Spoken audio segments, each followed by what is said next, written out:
Hi நண்பர்களே, நான் உங்கள் நிலைவில் நண்பர்களே. இன்னைக்கு இந்த பதிவு யாருக்குன்னா நம்ம அம்மா டீச்சர் அம்மா ஜெயஸ்ரதி அம்மா, அப்புறம் ஜெயஸ்ரதி அம்மாவோட பையன் பிரகன் அவர்களுக்கு தான். நண்பர்களே, ஜெயஸ்ரதி அம்மா பையன் மேலேயும் ஜெயஸ்ரதி அம்மா மேலேயும் எனக்கு சத்தியமா செம்ம கோபம் வருது. நான் என்ன பேசுறேன் எனக்கே தெரியல. ஆனா அவங்க பண்ண விஷயம் தவறான விஷயம்.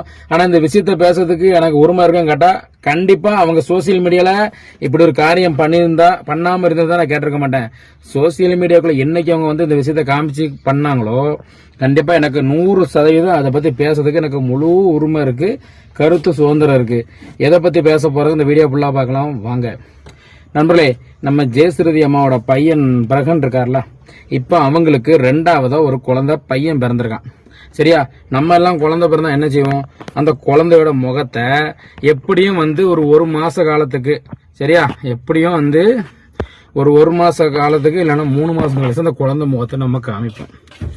இவங்க என்ன பண்ணியிருக்காங்க, இந்த குழந்தை பிறந்து ஒரு மிஞ்சி போன ஒரு 10-15 நாள் தான் இருக்கும். அதுக்குள்ள இந்த குழந்தைய மூஞ்ச காமிச்சு வீடியோ போட்டாச்சு. ஏன்னா பிரகன், நான் ஒன்னே கேட்கேன், நீங்க ஒரு படிச்சவர், சரி, ஒரு படம் குறும்படம்லாம் எடுத்திருக்க டைரக்டர், உங்களுக்கு தான் ஒரு எதுவும் கூறு இல்லை, உங்க அம்மாவுக்குமான கூறு இல்லை, ஒரு டீச்சர், ஒரு பள்ளி ஆசிரியர், என்னென்ன நினைச்சிட்டு எழுதியா? ஏன்னா குழந்தை இருக்கலாம், அந்த குழந்தைய வச்சு நீங்க காமிச்சு சோசியல் மீடியா வீடியோ போடுறீங்க. இல்லை உங்க அம்மா அழுகிறது, தங்கச்சியை ஏசுறது, திட்டுறது, அந்த மாதிரி விஷயத்த நீங்க சோசியல் மீடியாவில் காமிக்கணும்னே. அதை விட்டுட்டு தேவையில்லாம இந்த பச்சை குழந்தை முகத்தை காமிக்கல. நான் இது ஒரு அட்வைஸ் சொல்றேன், தப்பா நினைச்சுக்கோங்க. உங்களுக்கு பிடிக்காதவங்க எத்தனையோ ஹேட்டர்ஸ் இருப்பாங்க சோசியல் மீடியால, அவங்க இந்த குழந்தை முகத்தை வச்சு ஏதாவது பண்ணலாம்ல. இந்த குழந்தைக்கு கண்ணு விழும், கண் திருஷ்டி விழும், இதெல்லாம் உங்களுக்கு தெரியாதா?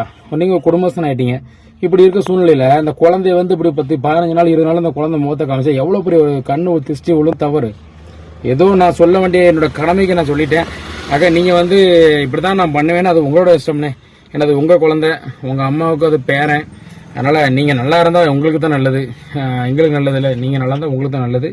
அதனால நான் என்ன சொல்றேன்னா, நீங்க இனிமேல் இந்த மாதிரி தவற பண்ணாதீங்க. நமக்கு பிடிக்காதவங்க எத்தனையோ பேர் இருக்காங்க, அவங்களுக்கு கண்ணில் இந்த குழந்தை படும்போது கண்ணு விழுந்து திருஷ்டி விழுந்து இந்த குழந்தைக்கு சோமலாம போயிடும். சரியா, அதனால ஏதோ சொல்லிட்டேன். ரைட் நண்பர்களே, இந்த கண்டிப்பா இந்த பதிவு எப்படி எனக்கு பிடிச்சா மறக்காம கமெண்ட் பண்ணிருங்க. நம்ம ஜெயஸ்ரதி அம்மா பையன் பண்ண தப்பா சரியான்ட்டு மறக்காம வீடியோ பிடிச்ச லைக் பண்ணி கமெண்ட் பண்ணி சாப்பிட்டு மறக்காம நம்ம பேப்பர் 240 சேனல் சப்ஸ்கிரைப் பண்ணி நன்றி, வணக்கம்.